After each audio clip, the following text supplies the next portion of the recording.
let's take a look at my Geogradient Blanket.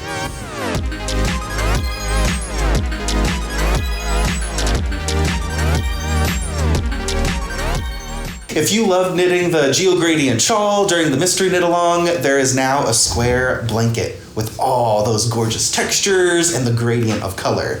So let's walk through and look at some of the techniques and construction details, and I'll give you some cool color ideas for you to create your color combo either from your stash, or I'll show you some of the kits that we got for this blanket at Stephen and Penelope.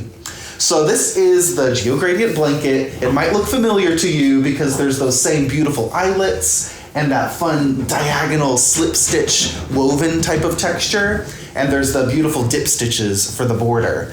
So I chose to do the crochet square for the middle of my Geogradient Blanket. If you haven't done crochet before, it's really easy. You just need the same size hook as the needle size you're working with. So if you're working with, say, a 4mm needle, then get a 4mm crochet hook to begin the blanket. Or this blanket would also be nice with a 4.5mm or a 4.5mm hook as well. So it starts in the center with that little granny square, and I'm so surprised when I knit my Geogradient shawl, I'm so surprised how quick that granny square went. It's like 2 or 3 times faster than knitting. So once you get the hang of crochet, I did my very first crochet granny square in my Geogradient shawl. So if you've never done crochet before, challenge yourself and try to learn something new, because I love how that crochet texture looks with all these other vintage inspired textures with the slip stitches, those fun eyelet stripes, and the textured dip stitch. From far away, that dip stitch kind of looks like crochet too. So I love that little chunky color blocked reference going on in the blanket. So yarn wise, I didn't want to go fingering weight for this blanket because that would have taken forever. So this is a DK weight blanket knit with our West Wool Tandem, and that's a non-superwash merino wool. And I just love our tandem yarn for blankets and sweaters because it's got that merino wool softness, but I love the non-superwash quality to it because it just gives that loftiness and structure and just makes the fabric have that oomph feeling.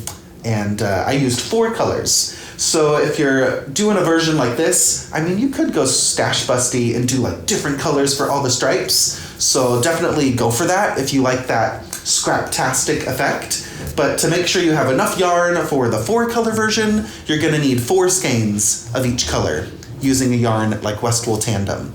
So 4 skeins of this means you'll be getting 254 yards per skein. So if you have a DK weight yarn that is a little less yardage, that's only 200 yards or 220 yards, then you might need an extra color for the border or an extra 5th skein of your colors. But using West Wool, you should be just fine with 4 skeins of each color. And this blanket uses the colors sand. It's a really light neutral that forms as that highlight color throughout the blanket. It's a solid beige, soft color. And then the next color is a heathered color pop called Starfish. So also 4 skeins of each color, Starfish. And then Cardamoma is this beautiful rusty orange. And I liked having a dark color in the palette that really helped the brighter colors pop. And this is a warm colorway called Chestnut. So these are an original color palette we have as a kit at Stephen and Penelope. So if you want this beautiful vintage inspired rusty orange color palette, you can get this as a kit. So you'll see the photo like this, but you'll be getting 4 skeins of each color to make the big blanket size. And I love how all colors have that warm, taupey, rusty quality about them. So it forms a really harmonious type of color palette. So if you want to go in the Geogradient, embracing that light to dark color story with one color family, that is always going to ensure that you have that harmonious, beautiful, soft kind of color style. So some other examples of that would be going into the greens, if you like the greens. We have Pickle Juice is the lightest color. It's a really bright, not quite neon. It has this like soft pastel quality to it, but it definitely serves an electric color punch. Avocado, Green Olive, and Wellington are the other greens. And they all have this, especially Green Olive, it has this golden undertone to the color and it really glows. So I think this is a really lush and yummy color palette for the green lovers. So all in one color family. You could also go in the pinks and purples. These could be really lovely together, giving you that highlight. This is the powder colorway. Rosvita, this dusty rose. Fandango, this beautiful shocking purple, and a really deep kind of plum wine color. This is called corduroy. It picks up off of those purple tones, but in a really dark fashion. So I think this would be really beautiful with just 4 skeins of each color to give you that big blanket size. Now, as you're going throughout the blanket, there's going to be some easy sections. So when you encounter the garter stitch, those are your moments to relax at the center of the blanket. And the eyelets are also really easy and relaxing. Just knits and purls, and you'll find 4 increase locations at the corners. So you always increase in the same places at the corners. It's like a perfect square shape. So it's a really good size for a lap blanket at home, knitting with your dogs on the couch. And you could use it as a little bedspread, but it's more of a decorative blanket. It's not a rectangle shape, so it won't cover your full bed, but if you have your bedspread on your bed, this could be an extra decorative throw in the bedroom. And then after those simple textures of crochet, garter, little eyelets, it kind of crescendos in technique. So you start real simple, and then you get to those fun slip stitches. These are really easy to work as well, and you're slipping the yarn with yarn in front to get those ladders, that woven type of texture on the front. So it's a very easy technique, but you have to count a little bit more than the early sections. So make sure you're paying attention, especially when you start, and then you can visually read your knitting a bit more to see that zigzag.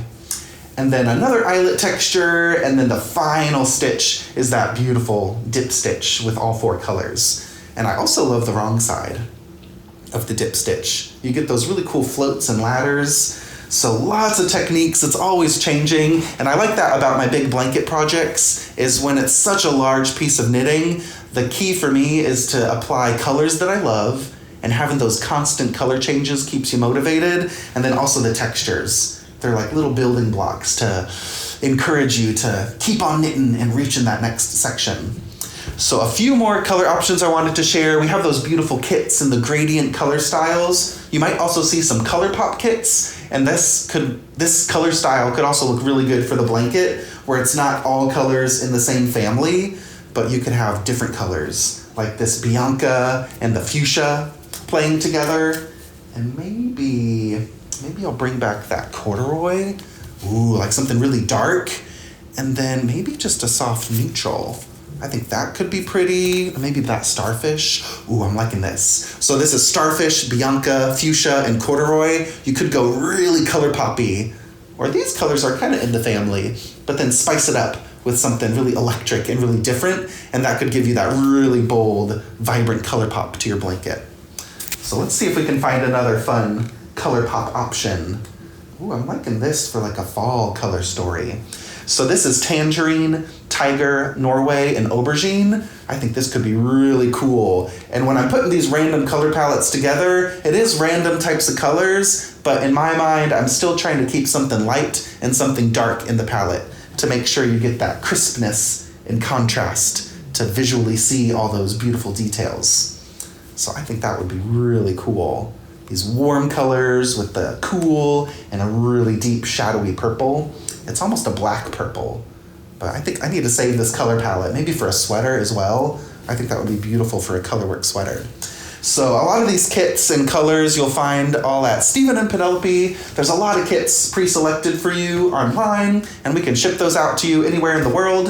And if you want to put your own colors together, you could look at our single skeins of Westwool Tandem, and just make sure you have 4 skeins of each color, or dive into your stash and you can mix and match. Get a couple new skeins, mix them with the ones you have, and then create a beautiful one-of-a-kind work of art for your living room. So that's the Geogradient Blanket. I can't wait to see how y'all make this blanket with all your colors, and it's going to be really fun to just see all these shawls transform into blankets and just fill our whole lives with wonderful woolly textures. So thanks for watching, and I'll see you in the next video.